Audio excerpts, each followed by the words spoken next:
Hello and welcome to On the Bench. After a big weekend in sport and 11 episodes of On the Bench, Matt Denson and Tom Reed join us on the sofa for the final episode of the season. In the show tonight, we'll be reflecting on the football from the weekend and visiting Grimsby Stormers, and as usual, we'll be bringing you Jim Gale's weekly home workout.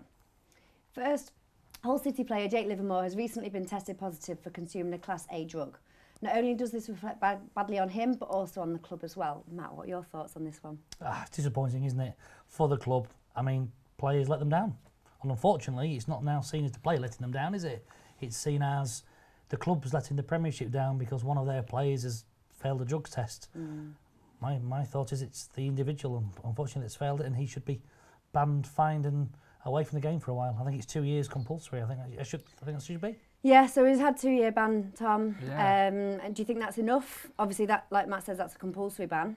Yeah, well, obviously it is then. I mean, there's no right or wrong answer for this. It's just some chap who makes the rules up and the guidelines and what he thinks is fair. And if you get caught doing that, yeah, by all means, the ban needs to be in place. Yeah, there has to be something in sport that says, look, you do it, that's your punishment. Otherwise, you get players getting a month and you get them doing a couple of years. There needs to be, if someone's going to participate in doing the drugs and in participating in sport, there has to be something that says, I'm doing wrong, I shouldn't be doing it. Yeah, so 2 years, I think.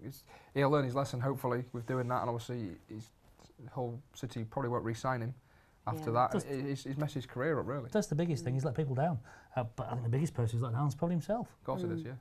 So, I mean, we've seen this before with Rio Ferdinand and other people in other sports, athletics and things like that.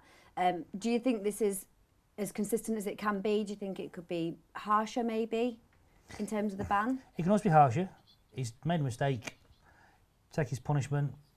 Hopefully he won't lose his career. He can start somewhere and rejoin at a club and go again. I don't want to punish somebody forever for making a mistake, but it has to be, you can't come back the next month and go, oh, I'm sorry, sorry isn't obviously good enough in this situation. No. You're a professional sportsman. You obviously are, you're training to be an athlete in a way. So this kind of thing is, I mean, it's wrong anyway, but in that line of, being a footballer in the spotlight, a Premier League footballer. Definitely. It's because, young lads playing on a Sunday afternoon will obviously will see this story and think, what's going on here? So they need to know it's wrong. Yeah, absolutely. And you mentioned there about the club and also hopefully he can go on to another career elsewhere.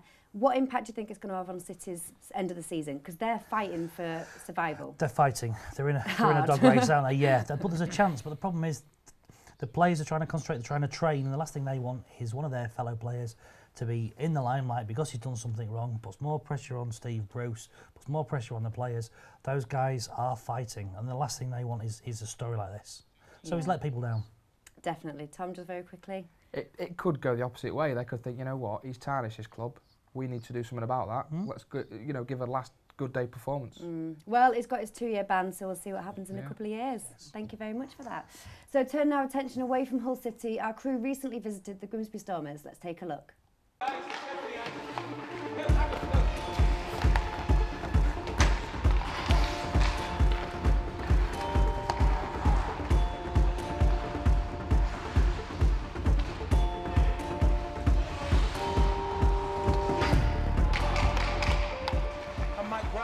Captain and coordinator of the Grimsby Stormers. My role is obviously captain. I'm booking the games and tournaments and our away trips, travelling, all the rest of it. I'm John Yosson, I'm player coach. I've played defence. I've played ice hockey for about 30, 40 years. The team's been on the go about 4 years. We're a mixed ability team. We're both male and female. Unfortunately, our female member are here tonight. But we all get on well, and the team's come a long way since the time we started. Yeah, it's not only on the ice. We do quite a bit together off the ice. We've had many camping trips abroad. Have a lot of hockey nights and parties, and unfortunately for the team fitness, quite a bit of drinking and partying as well. So it's a social thing as much as an ice hockey thing. We've got a mixed age group. I think the youngest player we've got now is 21 and the oldest is 68. 68, yeah, I don't want to put him any older. That's the goalie, he's on tonight. Come from various parts of the country. We've got some lads from Lincoln. We've also got a girl that plays, she's from Rotherham. Some local lads. Yeah. far and wide, mostly local, but you know, anybody's welcome. We've had people come from Doncaster, Sheffield to come and play. And on that note, we go everywhere as well. We travel all around the country. It's not the kind of sport where you go on a local pitch, you have to travel to play it, so travel's a big part of it.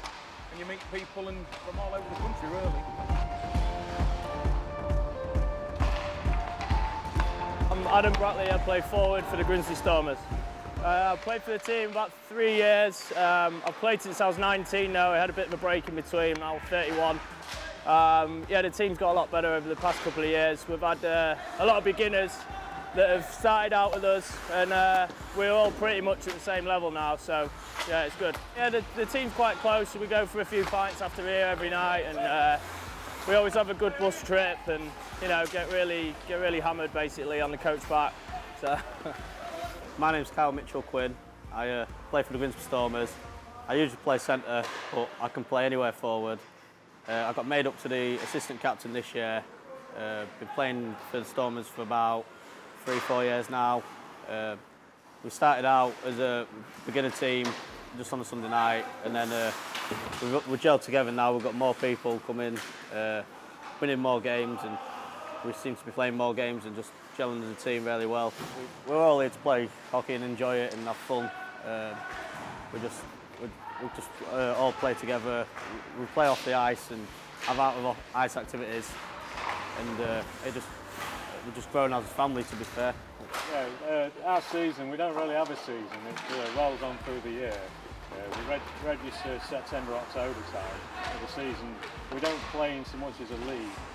We just carry on playing all year round, and we play in a few tournaments and things. So there isn't actually a season. It just continues rolling on through the year. Yeah, I'd just like to have a quick mention about the Grimsby Stormers new strip, sponsored and paid for by Colstar, which is a real treat that we haven't had to put our hand in our pocket from this. These guys have stepped up and bought us our entire strip, which has helped us loads for funding and to carry on with the team.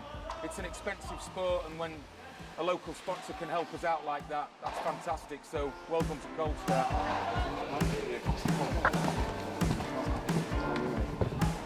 This weekend, Sporting Icon said goodbye to his Anfield supporters. Many football fans spent well over the typical price for a ticket at Anfield. So what did it mean for the fans to say goodbye to their captain? Matt, Liverpool fan, what did it mean to you? It meant a lot to a lot of people. It was massive. A lot of people go, there's the Scholes and the Giggs. They're all players that I don't think we've got another generation following. When Gerrard goes, who will be the next person that we can think of in this room that is going to sort of emulate these players, the loyalty, the fighting, you know, everything about these players?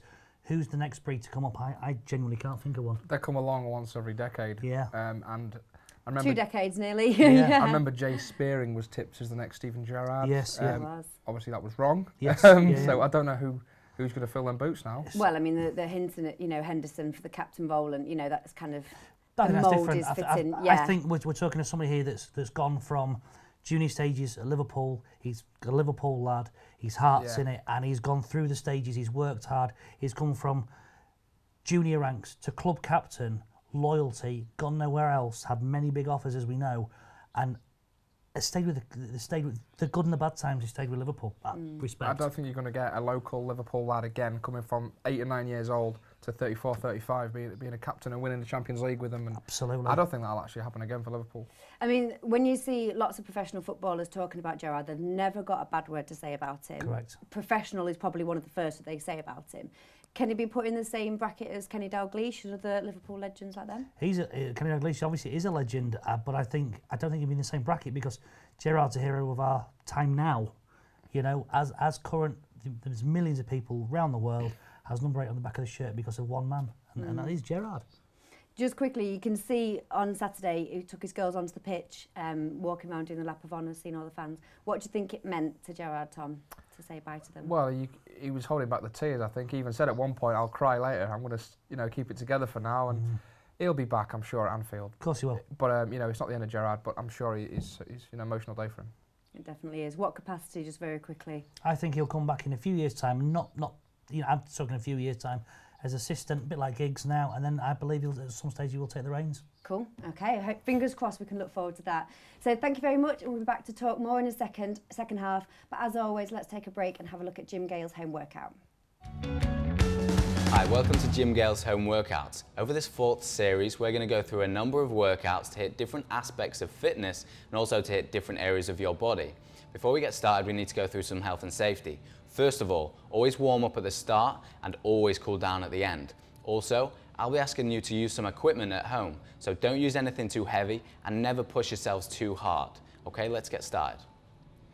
Today we're doing core training. We're going to start with a plank position. Make sure the elbows are under the shoulders and you're using your abs, tightening them up as strong as possible.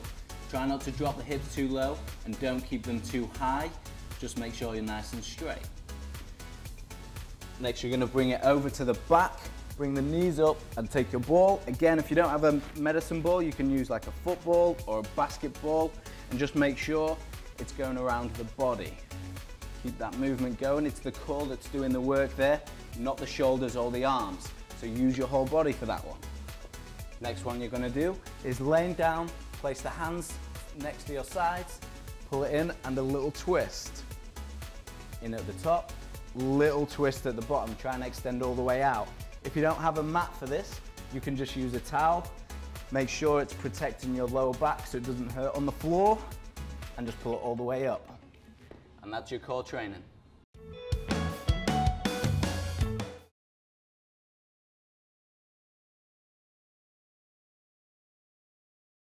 Welcome back to On the Bench. In the second half of this show, we'll be chatting about Grimsby Town against Bristol Rovers and looking back at the season. So Grimsby Town have played their final game of the season against Bristol Rovers, which ended in penalties. Matt, you were at the game. I was at the game, yes. Talk us through it.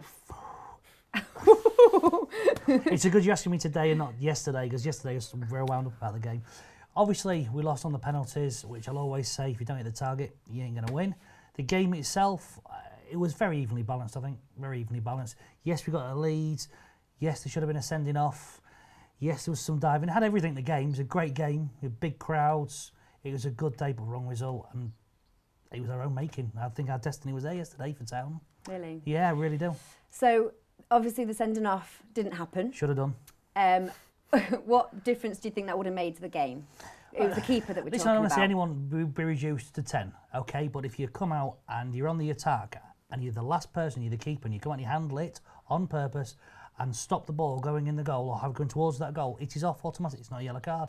It would have made a big difference to the game, especially later on, because Bristol really, really tired, and into the extra, time that we had, it should have been Grimsby's time. We needed to step up. Tom, you were watching it from the comfort of your sofa. Do you think Grimsby Town should have won it, watching it on the TV? Like Matt said, there was nothing between the sides. It was 50-50. Obviously, it went all the way. You couldn't separate them. And that was almost the same in the league. 180 minutes of, there was only one goal in it. So the teams, they've been neck and neck all season. So either side would have deserved it, I think. Yeah. Credit to Bristol Rovers that they do deserve it, as well. And looking back at Grimsby Town's season and indeed the league season, do you think Barnet were the best team in the league, or do you think Grimsby should have been higher up there with them? No, I don't think the league result lies. I'd love us to say we got straight up there and we're through. It was the right result because they did more, they amassed more points. But in the playoff, it's suddenly an open game, isn't it? Any one of the four can win it. We got to the last two and unfortunately just couldn't get it over the line. We just could not push. It was a shame. It was a very good day out, but I hope this doesn't mean that we're settling for conference. And Tom, we'll discuss that later on as well. Tom, John Paul Pittman was on the show last week, obviously looking forward to the playoff. How gutting do you think he must feel at the minute? Well, Paul said on radio that he feels like he's let the side down and his teammates down and the fans down, which you would do. You'd feel that way. But again, the team out there, couldn't win the game over 90 minutes. It's not just him. And as a team, they've failed to win as well. Do you think he, as a player, can recover from this and move on with Grimsby, or do you think it'll be without them? Well, Pearson said when he gave the penalty away against Wrexham, it was his worst ever sporting, his football memory. I would say this is going to... I hope it doesn't, because he's a real nice guy, as we all saw last week. but it will affect him. This will affect his confidence in some way, shape or form. It's got to. Now, the team lost a game, one man didn't. I would have loved him to just hit the target. Yep. He didn't. But we had the game. We had other opportunities in the game. We'll talk a little bit later on as well. So let's have a look at some of the photos from the day at Wembley.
Both teams have been heavily supported during the season, and as a result of this, the attendance for the Wembley final was 47,029. So does this show how important it was to the fans, do you think, Matt? I think it was massive for the fans. I mean, both had two sets of great travelling army. You know, Bristol, very big club. I mean, I think their final game of the season, they'd got 8,000 there, I think, in their final game. Sorry, they got 11,000 there at their final game, and Bournemouth, they went to the Premier, only got 8,000. So they've got a really good backing. But the Mariners, I tell you what, the support they had was phenomenal. Outsung, had a party, enjoyed themselves. I'll tell you what, really, they couldn't help the team anymore. They did everything they could from the stands. Do you think that would bring fans back from Wembley? Because there always are with the playoffs some fans that jump on the bandwagon, if you like, and, you know, go down to support them at Wembley. Do you think those fans that got so close with their team will come back and actually support the team at Blundell Park now? I'd like to say yes, but you know, after the season before this one, you know, semi-final in the playoffs, big crowds for those as well, and you know, Blundell Park hasn't been full all season. No, that's the problem. Where are they? They do jump on the bandwagon and they go to Wembley and they support, which is great. I can understand for some families, it's Yeah. a big occasion, so you Yeah. want to take your little children that don't normally go. Your missus might think, oh, I want to go, so you take her. Yeah. But you know, I want to take her on a Tuesday night. If we could bring some more support back, if Grimsby could get a bit more support, that's a bit more revenue, it could all help with this push to get out of this conference. And that's what it needs, you know. Let's hope that some of the fans had such a good day that they do want to come back, get a season ticket. Yeah, I mean, you can see on some of these pictures as well, they've all got the clobber. Yeah, absolutely. Even Mighty's up there, you know, running around like a loony. As I say, I was there in the thick of it yesterday and it was just a sea of black and white. That makes you proud. So, where do Grimsby go from here, Tom? Because this is the first time in the playoff final. Going to be the 6th season now in a non-league side. What's the next point? Well, in theory, it's the same situation as last season. Whether it's the semi-final of the playoffs or the final, you've still lost. You're back to square one again. So Paul Hurst now has the job of managing his budget that he's given. He has to retain certain members of the squad. He has to let some go. It's up to him to find that balance. And does he push to get out of the league, or, you know, like you say, Matt, are you happy being a conference side for a season more? I mean, this is actually assuming that Paul Hurst stays in the role. There's always that option. It's football. It's a brutal game. Matt, where do you think Grimsby can go in terms of the manager? Very, very difficult, because you'll see some people going, look, he's got us there these last 3 years. We've been close. We've not quite done it. Give him another year. The other side is, has he got enough to push us over the line? You know, how many chances do you give somebody? I went on record earlier in the season saying I don't think he was strong enough to get us over the line. Unfortunately, that's been proven to be true. I know they gave it a good go yesterday, but it's not quite there. Do we need somebody that wants to look at the other manager? Yeah. He's had 3 seasons promotion. Just really quickly then, who would you like to see them bring in, Tom? Well, there's a sea of managers out there. Yeah. You can't just say one manager. No. We could be sat here right now. Well, yeah. Well, we'll leave it there for now, and hopefully we can get, you know, one way or another, Grimsby can move forward. So thank you very much for that, gents. Moving on from football, this is the last episode of On the Bench this series. Here are some of our best highlights. As Lee and Lozon now exchange words.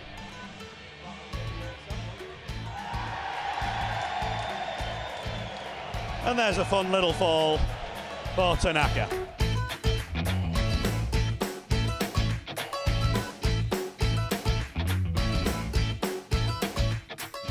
trained to be up there. I wanted to be up there. I watch some of these Dart players now, and I watch them walk onto their walk-on music, and you can see the fear in their eyes. Centre cam, yeah, so if you look at the centre cam and smile. And keep smiling. It's a massive week for Grimsby Town. My special guest on the show tonight. I hope you enjoyed this week's feature, the Home of Girls workouts. Yeah, keep going, Matt. Sorry. How's it, you know, what about the VT? What about whole stingrays? What did you get out of that? Yeah, it's really good. Right, okay. in this part of the show... So, no, I wasn't. Yeah, sure. How's that?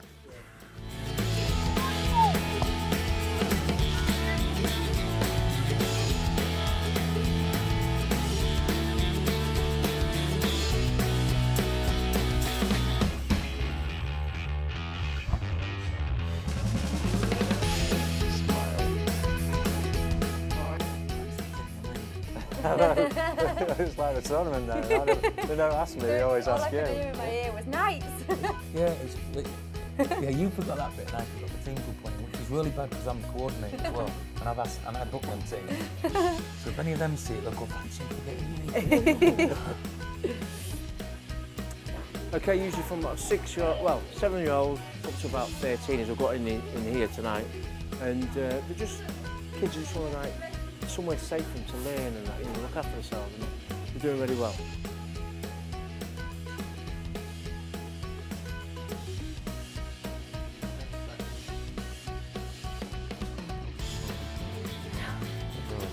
Sorry, I was in the world of my own there. I know, sorry. I think I was thinking about tea. I would hate to be a reenactor, man. Screw this.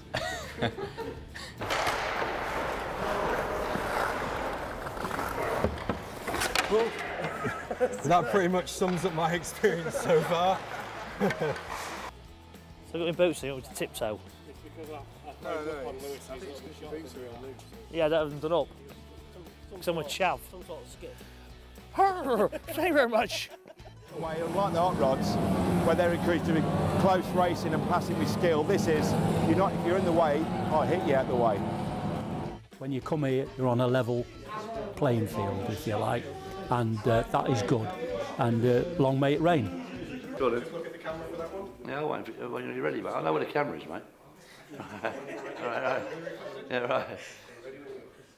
Well, that brings back some memories. Unfortunately, that's all we have time for this season, for tonight and this season as well. So thank you very much to Matt Denson and Tom Reed for joining us for On The Bench. Thank you to you for watching at home, and we want to hear your news and views on social media, so look out for us on Facebook and Twitter. If you want more football discussion, you can catch on The Bench Extra with Tom Reed on Saturdays at 10 o'clock here on Estuary TV. For Season 4, we wish you the very best. Goodbye.